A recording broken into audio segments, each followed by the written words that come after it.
تو یہ کون الو کے پٹھے تھے جنہوں نے اس بل کو پاس کروانے سے پہلے اس کو اسلامی نظریاتی کونسل سے پاس نہیں کروایا؟ عورت کو عزت ہم مرد کو بے عزت کر کے نہیں دے سکتے، پہلی بات۔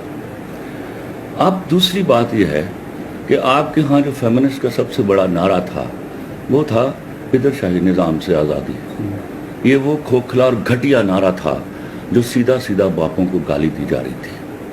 تو کتنی خوبصورتی سے ہم سب کے سب بیوقوفوں کی طرح، جاہلوں کی طرح، احمقوں کی طرح منہ دیکھتے رہ گئے، اور باپ کو سیدھا ایک نام رکھ کے رسپونڈنٹ اس کو گالی دیتی گئی۔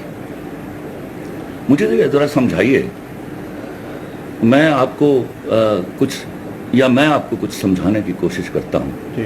اس طرح کے بل جو ہیں نا وہ ان ممالک میں آیا کرتے ہیں جہاں بچے جو ہیں وہ اسٹیٹ کی اونرشپ میں چلے جاتے ہیں۔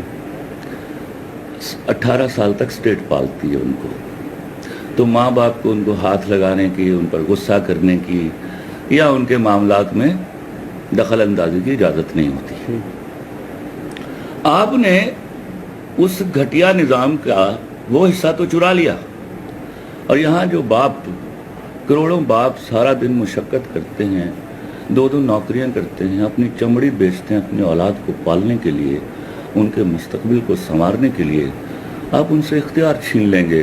یہ مذہب پر ہم بعد میں آتے ہیں، ہم لاجک پر کھیلتے ہیں ذرا، کہ ان سے آپ اختیار چھین لیں گے کہ وہ اپنے بچوں کو اونچی آواز میں بلا نہیں سکتے، ان کی پرائیویسی میں انٹرفیئر نہیں کر سکتے۔ اور خدا کے واسطے یہ کون لوگ ہیں؟ یہ 35-36 لوگ کیا 72-73 ہو گئے ہیں کہ ہمارا سارا نظام ان کے ہاتھوں ہاسٹیج ہونے والا ہے؟ کون سا گھر آپ نے دیکھا؟ سمیع ابراہیم صاحب، آپ بھی کہیں بیٹھ کر بول گئے کہ عورتوں کے ساتھ یہ زیادتی ہو رہی ہے۔ خدا کے واسطے آپ کو نہیں معلوم کہ مردوں کے ساتھ بھی یہاں بڑی زیادتی ہو رہی ہے؟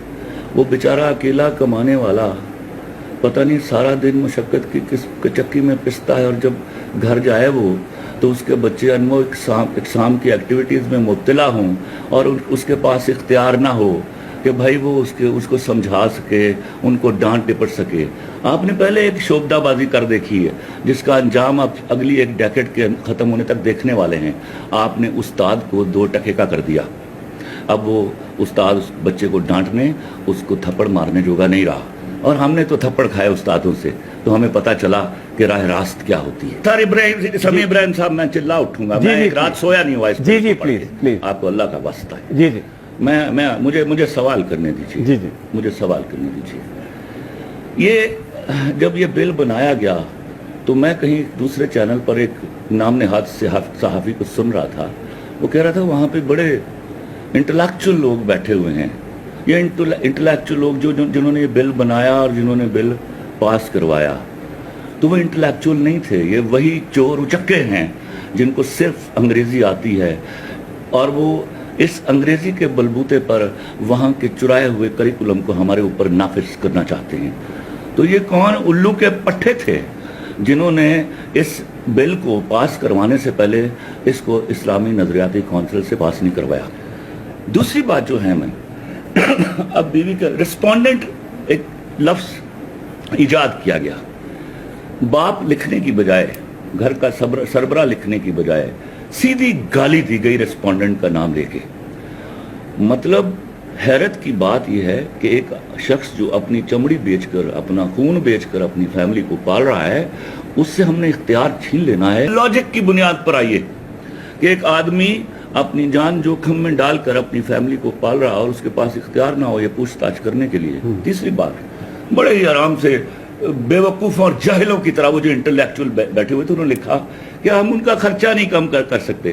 تو کون سا قانون ہے جہاں، یا کون سی حدیث میں جہاں بچوں کے خرچے طے ہوئے ہیں؟ یہ تو ہم اپنی محبتوں میں دیتے ہیں بھیا۔ میں نے ہزاروں باپ دیکھے جو عید کو بچوں کی شاپنگ کرا کے اپنی شاپنگ کیے بغیر اس لیے مطمئن بیٹھے ہوتے ہیں کہ چلو یار بچوں کے کپڑے تو آ گئے، آپ ان باپوں کو گالی دینے جا رہے ہیں۔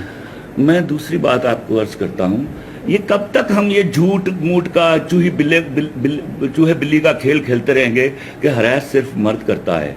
ہراس کیا عورتیں نہیں کرتی؟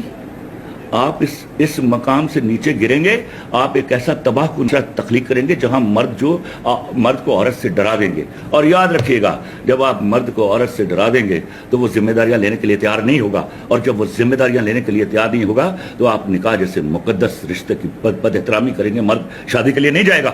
آپ یاد رکھیے گا 2 نمبر عورتوں کی سپلائی بڑھائیں گے معاشرے میں, اور نتیجہ کیا ہوگا؟ جتنے سیٹل ڈاؤن مرد ہیں, they laugh at the concept of نکاح at all.